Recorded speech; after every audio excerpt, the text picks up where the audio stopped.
Hello, my name is Paul Dajcik. Today I would like to talk to you about the overhead pulling movement. The lat pull downs on the machine, assisted pull-ups or regular pull-ups. Very often this exercises, when done incorrectly, lead to shoulder pain. When you go to a gym and you have somebody train you or you see a training video, people say keep your shoulders down. Lately it became a cliche and everybody's saying it.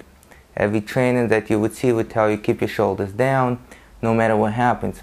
Well, if that is done incorrectly, chances are you're going to injure your shoulder. And I've seen this happen to a lot of people. So let me explain what I mean.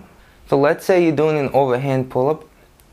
You hold the bar, you lower yourself, and then you pull yourself back up. Okay? Notice what's happening in my shoulders. If I'm told to keep my shoulders down, this is as far as I can go. From here, to extend my arms completely, I have to allow my scapula to rotate up. If I don't, and I keep them down, I can't completely extend my arm. So if I'm going to extend my arm, what's going to happen is I'm going to pinch here. Then my acromion process is going to pinch on the long head of the bicep tendon or the supraspinatus. Okay? That's usually what happens. So once again, let's pretend that this arm goes all the way up. I allow my scapula to rotate up, okay, and elevate. This one I don't. Okay? So in order to compensate for this movement,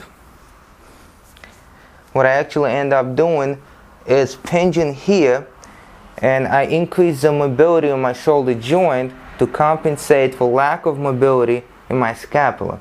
So at first you do this because you're told to do this. You keep your shoulders down as much as possible. However, when you feel the pain, sometimes you will instinctively actually let your scapula come up to prevent the impingement from happening here. Okay? But after a while, the muscles that hold your scapula down and rotate your scapula down, those muscles are going to get tighter and they're going to get shorter because you're always contracting them under a lot of resistance, and they're simply not going to let your arm come all the way up. You're just not going to be able to do this, even if you wanted to. However, you're not even going to think about it because you think you're doing it correctly, and every time you bring the arms up, you're going to try to move from here, having the acromion process press on the tendon of the lower head of your bicep or press on the supraspinatus. Okay? Now, most people do not think that injuries to the shoulder happen from the pull-ups or the lat pulls down. Most people think that the injuries to the shoulder happen from the overhead presses. And unfortunately, a lot of orthopedic surgeons and physical therapists have the same impression. So very often when people go to the physical therapist or an orthopedic surgeon or even chiropractor, and they say, well, you know, I have pain here, MRIs are taken, and then there's an inflammation or irritation or sometimes even a tear of the tendons, the first thing that you're going to be told is lay off overhead presses. So if you do handstand push-ups, you can't do those anymore.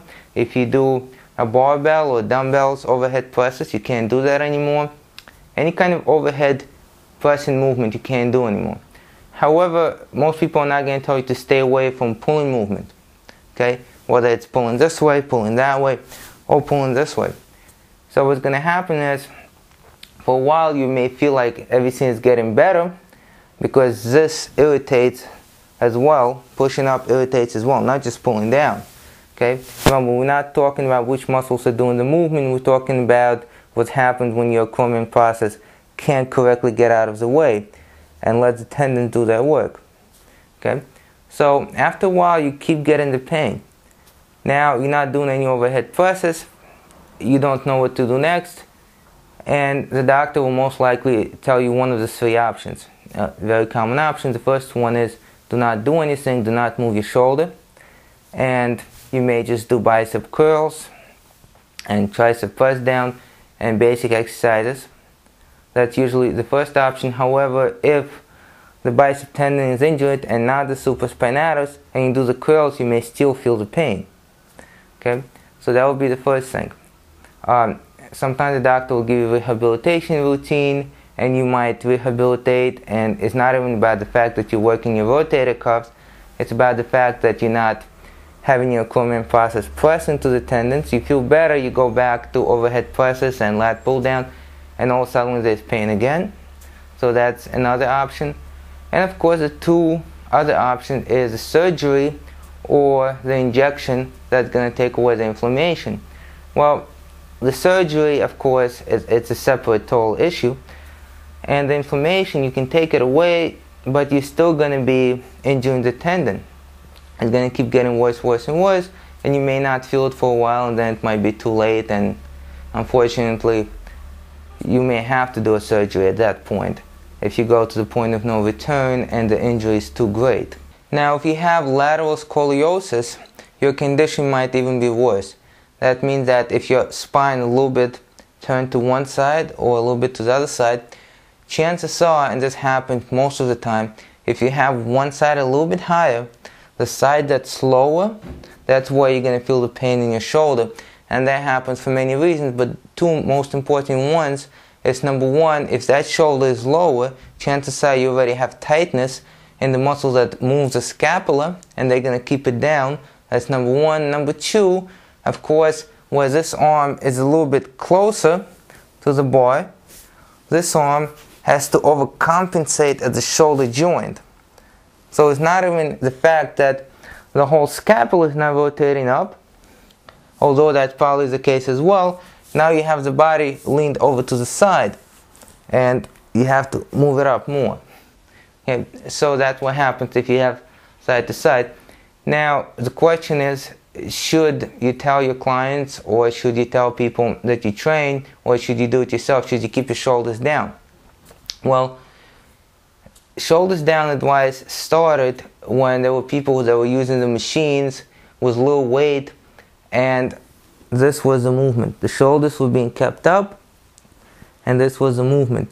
And the goal was to get the shoulders down towards the lower part of the movement. Okay? The goal was not to keep them down over here. Yes, you need the mobility in your scapula. Okay? It's supposed to move. It's not just supposed to be a shoulder joint. Your scapula is supposed to move with your shoulder joint. Okay? So the advice is great, keep the shoulders down, but try to get them all the way down when the bar is coming down here. Not try to keep them down as the bar is up here.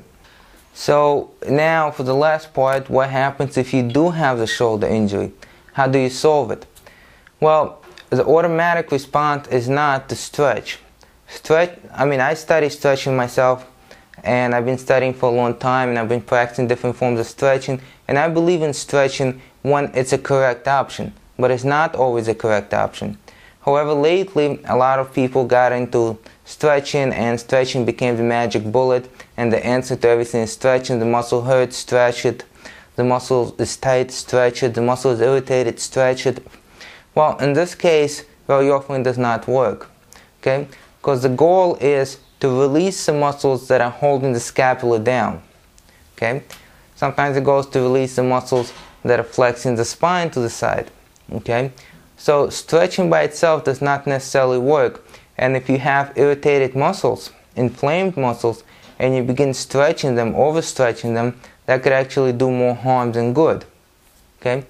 So the first thing that you would do, you would actually rest, give a little bit of time so the muscles are not inflamed anymore, and then after that you would massage the muscles and slowly begin to work on the range of motion. When the range of motion is improved, then you could start doing the movement very carefully, keeping your mind on the fact that your scapula is supposed to move. Okay, your scapula is supposed to move as your shoulder joint is moving. Okay, and then after a while, you're going to be able to do it correctly, and you're going to be able to do it correctly without pain. This goes for overhead pressing.